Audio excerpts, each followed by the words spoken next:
Spain نے corona virus کے بعد سرحدی بندشوں کو ختم کرنے کا اعلان کر دیا۔ اسپین کے کمیشن کی تجویز کردہ تاریخ کے مقابلے میں ایک ہفتہ بعد دوبارہ بارڈرز کھول دیے جائیں گے۔ یورپی یونین کی جانب سے 15 جون تک داخلی سرحدوں پر پابندیاں ختم کرنے کی سفارش کے باوجود ہسپانوی حکام نے پرتگال کے علاوہ تمام یورپی یونین کے لیے 21 جون کو ملک کی سرحدیں دوبارہ کھولنے کا فیصلہ کیا ہے۔ اسپین کی حکومت نے پہلے اعلان کیا تھا کہ 1 جون سے بین الاقوامی سیاح لازمی قرنطینہ سے گزرنے کی ضرورت کے بغیر اسپین میں داخل ہو سکیں گے۔ میڈیا رپورٹس کے مطابق بلیرک جزیرے اس سے مستثنیٰ ہیں کیونکہ وہاں کے حکام نے سیاحوں کا استقبال کرنے کا فیصلہ کیا ہے۔ گزشتہ ماہ اسپین کے وزیر اعظم پیڈرو سانچیز نے بتایا تھا کہ اسپین میں سیاحوں کے شعبے نے آئندہ موسم گرما کے سیزن کی تیاری شروع کر دی ہے۔ وزیر اعظم کا کہنا تھا، اسپین ایک سال میں 80 ملین سے زیادہ زائرین وصول کرتا ہے اور میں یہ اعلان کر رہا ہوں کہ جولائی سے اسپین حفاظتی تدابیر کے ساتھ غیر ملکی سیاحوں کے لیے دوبارہ کھل جائے گا۔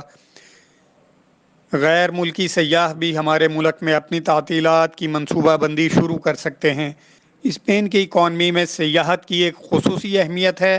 اس حوالے سے وزیر اعظم کا کہنا تھا کہ اسپین کو سیاحت کی جبکہ سیاحت کو حفاظت کی ضرورت ہے۔ ہم سیاحوں کی حفاظت کی ذمہ داری لیں گے جبکہ سیاحوں کو بھی اس بات کا پابند کریں گے کہ وہ ہمارے ملک کے لیے کوئی خطرہ نہ بنے۔ پچھلے مہینے کورونا وائرس کی صورتحال کی وجہ سے اسپینش حکام نے وبائی مرض کے مزید پھیلاؤ کو روکنے کی کوشش کے طور پر اضافی اقدامات کرنے کا فیصلہ کیا تھا، جس میں شینگن ایریا سے آنے والوں پر پابندی شامل تھی اور آنے والے تمام مسافروں کے لیے 2 ہفتے کے کوارنٹائن کی مدت لازمی پوری کرنا تھا۔ اسپینش حکومت نے اس وقت فیصلہ کیا تھا کہ ان کے احتیاطی اقدامات 15 مئی سے 24 مئی تک نافذ العمل ہوں گے۔ کورونا وائرس کی عالمی وبائی صورتحال کے مد نظر اسپین کی حکومت نے یورو کپ 2020 کے ویزوں میں بھی توسیع کا فیصلہ کیا ہے جو بلباؤ میں شیڈول تھے، مگر وائرس کی موجودہ صورتحال کو دیکھتے ہوئے ٹورنامنٹ اگلے سال تک ملتوی کر دیا گیا ہے۔